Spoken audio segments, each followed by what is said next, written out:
Écoute, aujourd'hui, on va répondre à une question qui est...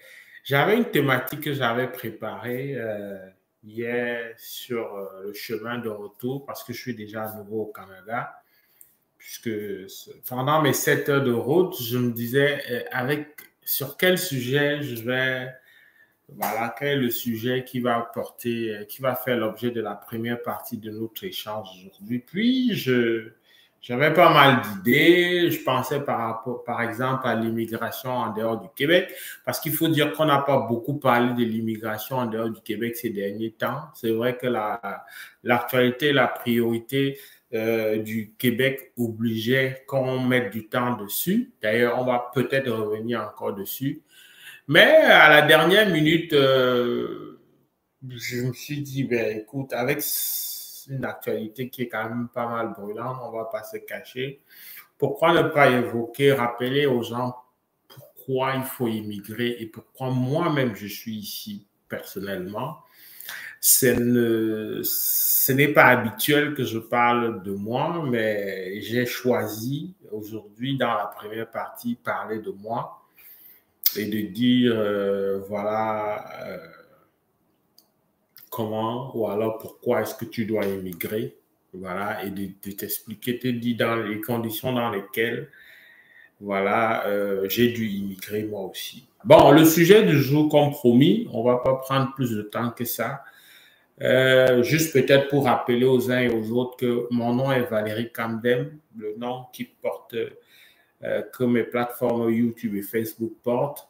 C'était anciennement Afrique Éducation pendant plus de 3 ans, depuis quelques mois. C'est Valérie Camden, c'est la même chaîne, c'est le même espace. Maintenant, en semaine, j'ai des capsules qui sont souvent des découpages de ces directs-là parce qu'on ne peut pas parfois avoir le temps d'écouter tout ça. On coupe selon les thématiques et les questions et on te permet donc d'avoir l'information précise tous les jours, une petite information qui t'aide à mieux t'outiller pour ce qui est de ton projet d'immigration vers le Canada.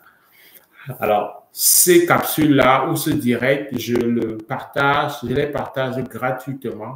Mais si tu veux plutôt un accompagnement en privé, c'est-à-dire en utilisant mon unique WhatsApp plus 1 438 830 70 45, il est présentement épinglé sur le Facebook et sur YouTube. Ben, cette unique WhatsApp-là et pas un autre. Il faut t'assurer que c'est vraiment 830 70 45 à la fin. Ben, si tu me contactes là-bas, c'est parce que tu veux déjà un accompagnement payant. L'accompagnement payant peut juste être des consultations pour avoir des déblocages, parce qu'en tant qu'expert en immigration et sans prétention, quelqu'un qui est au fait de toute la mise à jour et de l'actualité, ben, je vais te débloquer. Peut-être les consultations pourront suffire, mais peut-être qu'à travers les consultations, tu peux te rendre compte que c'est plus délicat que ça et donc ça demande qui est un expert du début jusqu'à la fin. Donc ça aussi, je le fais du tout début, c'est-à-dire dès l'étape zéro jusqu'à ce qu'on te délivre, pour ceux qui sont encore dans leur pays, on te délivre un visa puis un document qui va t'aider à avoir ton statut au point d'entrée à l'aéroport, ou pour ceux qui sont déjà ici, avoir le document par la poste tout simplement. Donc ça, c'est pour le cas d'un accompagnement privé au WhatsApp, uniquement WhatsApp, plus 1 438 830 70 45. Alors pourquoi immigrer au Canada?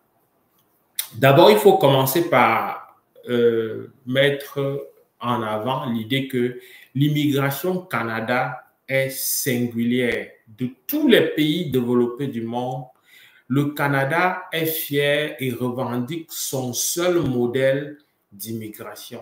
C'est une immigration choisie et transparente. On va dire que la Green Card aussi, c'est une immigration choisie, mais les critères sont, on va dire, à peu près, en tout cas, les critères ne sont pas connus officiellement. S'il n'y a pas de transparence, les règles du jeu ne sont pas connues à l'avance, même si c'est une forme aussi d'immigration choisie. Mais très clairement, le Canada a fait le choix de la transparence. Dès le départ, le Canada te dit, voici comment tu peux faire, voici le profil que nous cherchons, parce que c'est un rendez-vous du donner et du recevoir. C'est-à-dire que le Canada, à cause de son faible taux, voilà, de natalité et à cause aussi d'un paramètre. Hein. Il faut dire que c'est pas tout le monde. Dans un pays développé, il y a un gros défi, un peu comme l'enfant, comme on dit souvent dans notre pays, l'enfant d'un riche. Alors, il faut qu'il trouve suffisamment de motivation et de bonnes raisons pour aller très loin avec les études. Donc, on est dans un environnement où 50% environ de la population ne va pas plus loin que le diplôme du secondaire. Pourtant, on a besoin de l'expertise pointilleuse pour aller plus loin, pour faire avancer la technologie, pour aller dans les domaines plus spécialisés. Et donc, à ce titre-là, compte tenu de ces deux contingences-là, à savoir la démographie et le taux de natalité qui recule, et de l'autre côté, les filières spécialisées et les études approfondies qui sont moins courantes, ben c'est pour ça que l'immigration, c'est directement une donnée qui est consubstantielle, qui est directement liée et incontournable lorsqu'on veut évoquer le développement économique du Canada. Donc, ça, c'est l'élément, c'est ça qui fait la table pour ce qui est de l'immigration du Canada. C'est une immigration choisie et dont les critères sont connus à l'avance. Pourquoi toi, tu dois immigrer? Ben, tu peux immigrer, on va laisser les raisons du genre, j'immigre parce que j'ai mon conjoint ou j'ai mon parent. On va prendre vraiment quelqu'un qui n'a personne. On va prendre le cas classique. Tu dois immigrer d'abord en tant que travailleur, ben parce que tu peux vouloir de nouveaux défis. Dans ton pays, tu as déjà tout essayé, tu ne peux pas, parce que l'être humain a besoin d'émulation, a besoin de challenge. Et donc, peut-être dans ton cas particulier, tu ne peux pas aller plus haut que ce que tu es dans ton environnement professionnel. Et donc, pour avoir de nouveaux défis, ben, tu estimes que je peux aller au Canada. Tu peux être dans une administration publique ou une fonction publique où il n'y a aucune perspective, aucun plan de carrière, où c'est vraiment obscur, où il y a beaucoup d'arbitraires, où ce n'est pas très clair les modalités d'ascension au niveau professionnel. Et pour toutes ces frustrations-là, tu peux aussi décider d'immigrer. Alors, si tu vois ici, je te parle des personnes qui ont une compétence. Je ne parle pas nécessairement des gens qui ont de gros diplômes.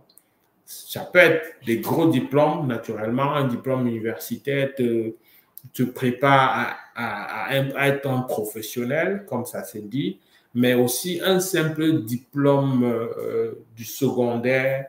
Ça peut être un baccalauréat technique, ça peut être parfois dans certains cas un simple probatoire ou CAP. Et voilà, ces diplômes qui te préparent à l'exercice d'une profession, d'un métier spécialisé, cuisinier, peintre, voilà, charpentier, que sais-je encore, soudeur, etc.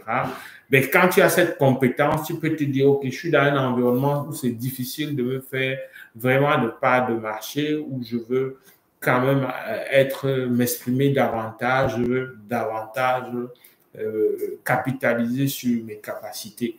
Alors, pour toutes ces raisons, tu peux décider d'immigrer au Canada. Mais il y a une raison qui vient en avant et qui est celle que moi, en mon temps, j'avais mis en avant, c'est l'idée d'offrir un avenir meilleur à sa progéniture. C'est pour ça que je viens aujourd'hui te dire que immigrer au Canada n'est pas incompatible avec aimer son pays, n'est pas incompatible avec contribuer pour son pays. Parce que moi, par exemple, pendant plusieurs semaines, plusieurs années, quand on me parlait du Canada, on me disait, ah, tu as un bon profil pour le Canada, tu es chimiste, etc. Le Canada veut les chimistes, qui plus est, j'enseignais déjà, le Canada veut les enseignants. Moi, je répondais à chaque fois, mais si on s'en va tous au Canada, qui va faire l'Afrique? Qui va bâtir l'Afrique? Ça, c'était mes premières réponses, c'était mes premières réactions.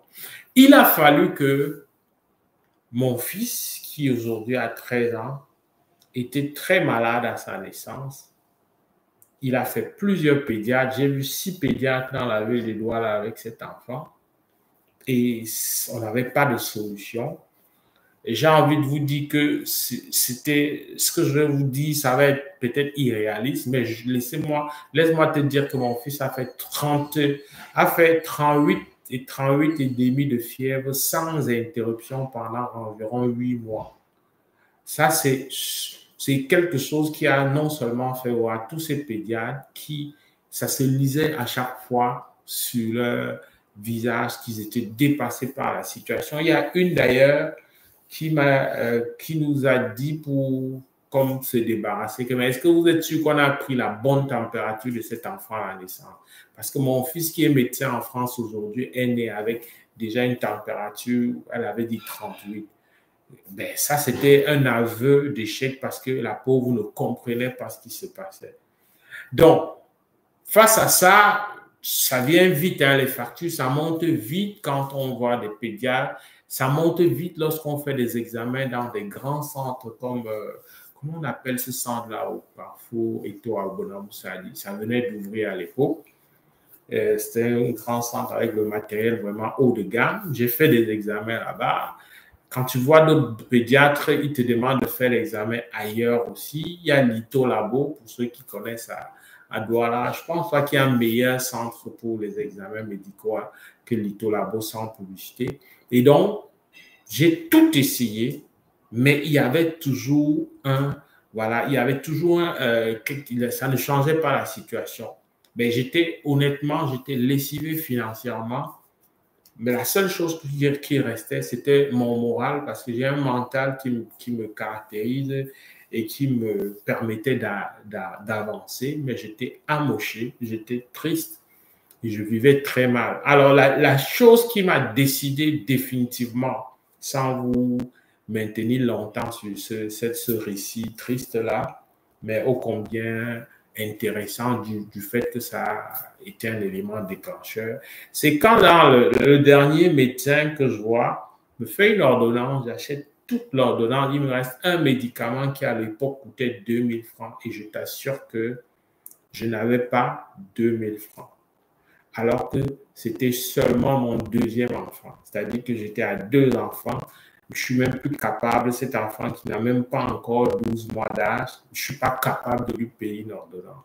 Pourtant, je travaille, je donne le meilleur de moi dans le cadre de mon travail, mais je ne peux pas payer cette ordonnance-là. Je ne vais pas ici commencer à faire le récit de, voilà, c'est les pays avec l'inégalité des chances et tout. On va faire l'économie de l'aspect politique, mais je préfère me limiter sur mon cas qui a fait de brillantes études jusqu'à l'université de Yaoundé 1, mais qui n'a pas été capable, malgré que je servais bien dans le cadre de mon emploi d'enseignant, j'étais tout le temps reconnu par ma hiérarchie, j'avais des primes pour mon travail, mais je n'étais pas capable de soigner mon fils qui n'a même pas 12 mois, seulement le deuxième, je n'ai pas dit quatrième, je n'ai pas beaucoup d'enfants. Alors, donc, c'est cette situation qui m'a décidé. Il fallait être réaliste, il fallait arrêter de tenir des discours rêveurs et des discours qui ne correspondaient pas à la réalité et se dire, OK, il faut faire quelque chose. Donc, comme je te disais, quelqu'un peut décider de venir au Canada pour des raisons de challenge professionnel, décider d'essayer autre chose. Et je pense que c'est ce que un monsieur qui est architecte, qui a déjà roulé sa bourse au pays, je l'ai aidé à avoir son permis d'études cette année même. C'est un monsieur qui a fait ses preuves, c'est un architecte. Et avec moi, j'ai pris du début jusqu'à la fin et je lui ai donné un permis d'études à l'heure où je te parle cette année même. Mais lui, c'était pour un challenge, c'est pour un défi, un nouveau défi dans de nouveaux horizons. Mais ça peut être tout aussi, comme j'ai dit, pour des raisons de sécuriser. Parce que même si je n'avais pas eu ce problème de santé avec mon fils, mais il y aurait eu le problème d'orientation scolaire après.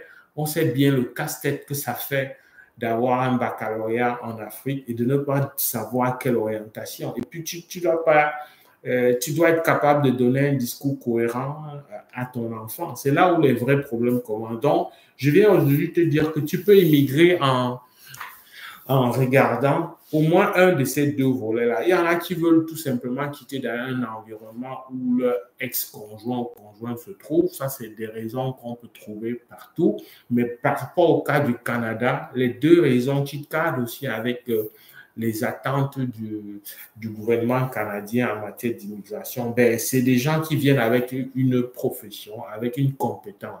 C'est pour ça que je te dis tout de suite, si tu n'as pas une compétence à donner en échange de ton immigration au Canada, ça peut être très difficile. Donc, voilà des raisons qui peuvent justifier, voilà, à juste titre, qui peuvent expliquer pourquoi tu peux voyager, pourquoi tu peux immigrer au Canada. Mais ça ne doit surtout pas être pour des questions de mode, questions de suivisme, parce que autour de toi, tout le monde a voyagé. Moi aussi, je veux voyager. Si tu appuie ton projet sur des motivations essentiellement extrinsèques, c'est-à-dire des choses qui viennent de l'extérieur pour te motiver, ben, si c'est ça la principale motivation, ça peut être très illusoire. C'est-à-dire que tu peux arriver ici et tu vois que mais finalement, même ici, on voit des pauvres.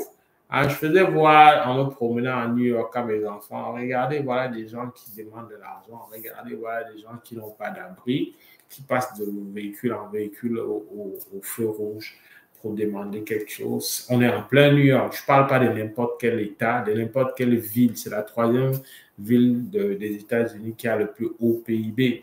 Donc, ça, c'est une réalité. Donc, ce n'est pas parce qu'on serait monter dans l'avion et arriver au Canada que tous ces problèmes par magie sont résolus. Non, c'est un pays où tu viens, où c'est très rude, où il y a un capitalisme. C'est vrai que le niveau de capitalisme ici n'est pas si dur qu'aux États-Unis, parce qu'aux États-Unis, on voit des gens hyper stressés, les gens il y a toujours vraiment les questions de bill, il faut payer les factures, il faut faire.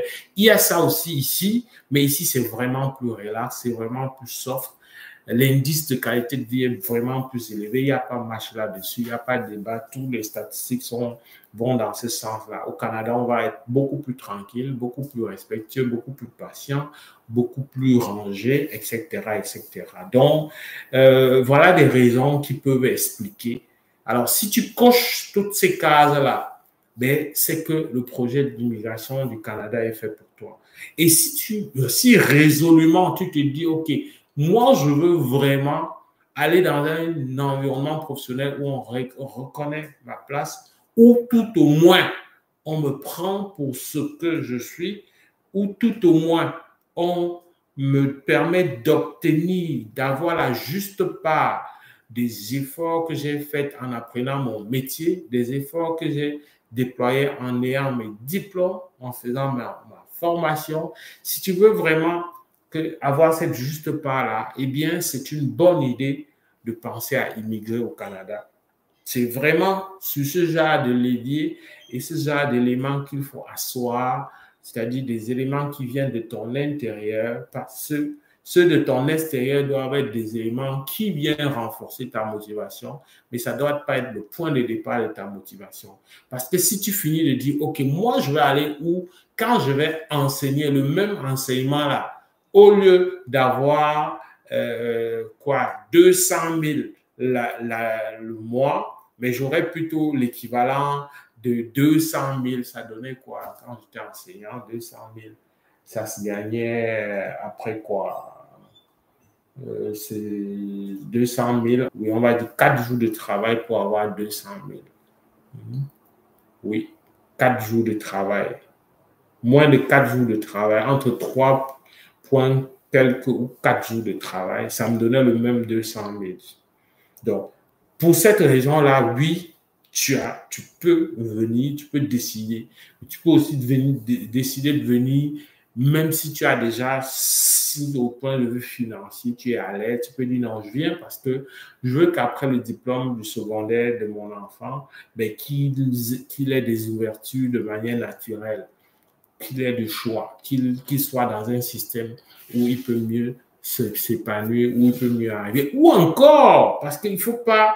On a grandi et c'est l'éducateur qui vous parle en croyant que c'est en faisant des longues études que c'est bien. On fait des longues études en Afrique parce que ça nous garantit, ça nous, même ici, cette règle est vraie, est valable, ça nous garantit d'avoir plus de choix. Mais ça se peut que le potentiel de ton enfant ne soit pas mesurable sur les bancs de l'école. Ça se peut que, et donc si ton enfant, malgré toute sa motivation, a le profil de quelqu'un qui ne doit pas aller loin avec l'école, ben raison de plus aussi pour certains de dire que non, il faut qu'il vienne ici, parce qu'en venant ici, il va apprendre un métier qui va lui prendre peut-être 18 mois de formation ou 2 ans, et il va être capable de bien gagner sa vie sans avoir eu besoin nécessairement d'aller loin avec l'école. Voilà les motivations, voilà les orientations qui peuvent justifier le choix du projet d'immigration vers le Canada. Donc, il ne me reste plus qu'à te dire bonne fin de journée, porte-toi bien, à plus tard.